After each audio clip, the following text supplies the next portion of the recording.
While this leaf is growing, if you know anything about photosynthesis, it's taking carbon dioxide from the air, plus sunlight, plus water, and converting that into energy and into plant growth. So, this leaf has in order to generate all this carbon, how much carbon dioxide has it captured in the growing of this leaf? So then you take your carbon to carbon dioxide divider. And what you'll do is on the short end of the divider, the carbon end, and I'll mark these dividers so it's just not a bunch of wood scissors, and you want to measure the carbon component of the leaf. How much carbon is in the leaf, and how much carbon dioxide did the plant use to capture to create plant matter. And then on the other end, the white end, is the carbon dioxide. And this happens to be a ratio of 1 to 3.6. So that takes us up here. And you want to mark it from the back. All right. Let me see. Make sure my didn't move. Yeah. Okay. And let's mark this.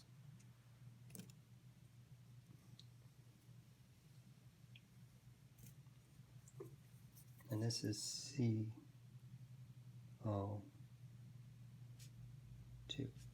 carbon dioxide. 1 carbon, 2 oxygens. So we're in late spring, and I imagine this leaf has probably had about 20 days to grow. So in 20 days, it's captured this much carbon. It's consumed this much CO2. Actually, probably more, but it will more than over its lifetime, because the leaves don't keep on growing.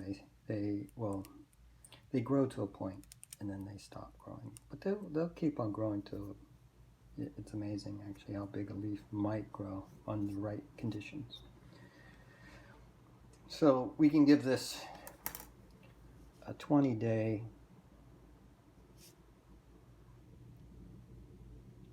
old. And what you can do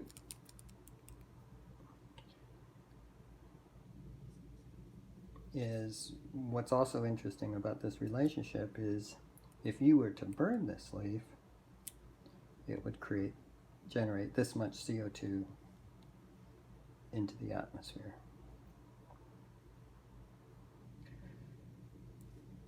So this relationship, this amount of carbon it doesn't look significant. It's really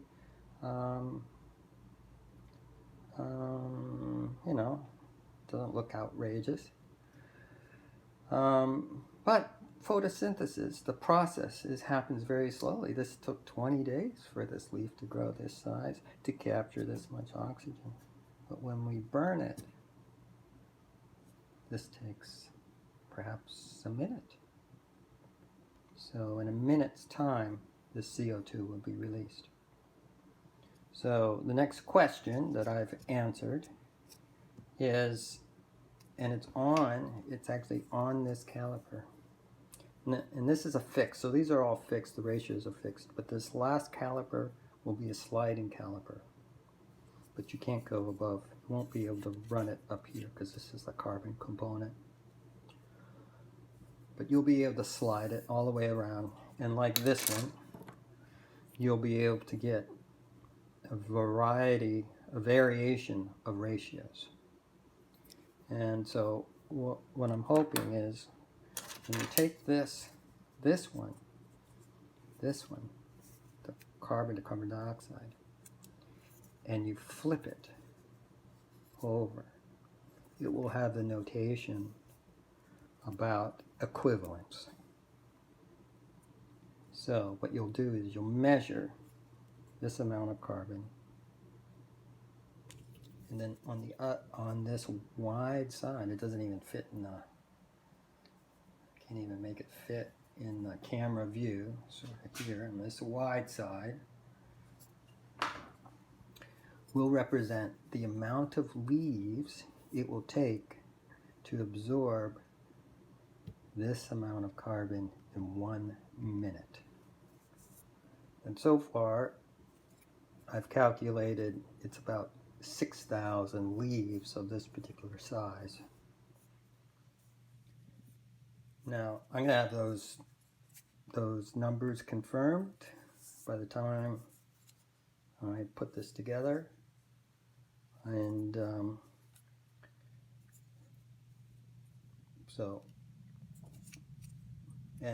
I believe that Perth tree probably has about 20 to 25,000 leaves on it. So if there's 6,000 leaves, that can absorb under sunlight, under the bright conditions, can absorb a burning leaf in 1 minute in real time. Then you can burn about 4 leaves, and then that tree is maxed out. Otherwise, the process of photosynthesis is always way behind the rate of photosynthesis. How fast a plant can grow, absorb carbon, is much slower than combustion, than the burning of the leaf. And that's where the numbers are astronomical and somewhat scary. But I don't think we're not going to focus on that. What I was hoping is with this to have something in which it's easily perceived within the scale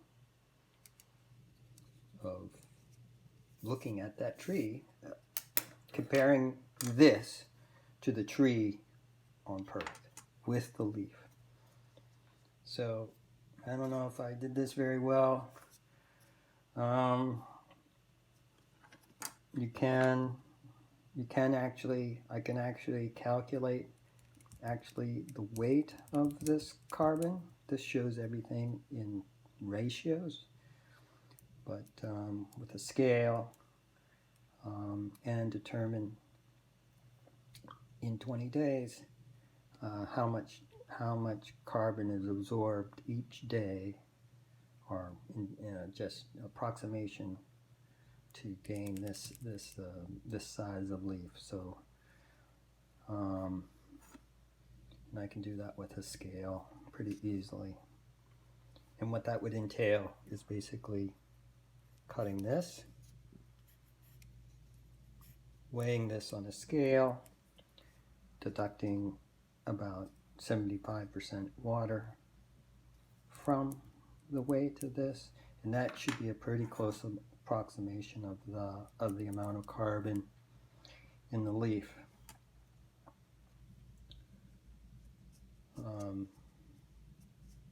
So I don't know if folks want to go that far, but it's pretty easy to do, and I can even make a scale out of a piece of wire and clay. Establish it would be a gram scale. Looks like a simple mobile, and we could actually measure this piece within 1/1000th of a gram, which we might actually, well, it will get you closer. So that's it. That's these tools. That's the potential, what they can do. Remember that this is actually a real leaf, so there'll be impressions of the leaf on here.